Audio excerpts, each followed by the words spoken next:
పెడితే 32 లక్షలు నేను ఖర్చు పెడితే ఇవాళ సీఎంఆర్ఎఫ్ చెక్ నాకు 60,000 వచ్చింది. 60,000 ఇది కూడా నాకు అవసరం లేదు. Thank you. చాలా చాలా సంతోషం. నేను కష్టపడ్డ దానికి, నేను ఇన్ని కొట్లాటలు పెట్టుకున్న దానికి నేను ప్రతిఫలం ఈ 60,000తో నాకు ఒరిగింది ఏం లేదు. Thank you lot.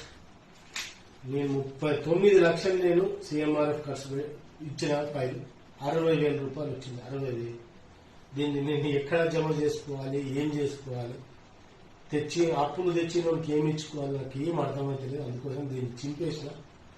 Thanks a lot. ఇంకా 17 లక్షలు ఇంట్లోనే చెక్, అది సీఎంఆర్ఎఫ్ ఫైల్ ఎక్స్పైర్ అయిపోయింది. ఇక నాకు ఏం చూస్తలేదు కాబట్టి ఇక నేను నాకు విరక్తి చెందింది. ఇక ఈ సంస్థ నుంచి, ఈ ప్రతి దాని నుంచి, ప్రతి వ్యక్తుల నుంచి, అన్నింటి నుంచి, అందుకోసం చించి ఇక పెట్టుకున్నా. Thank you.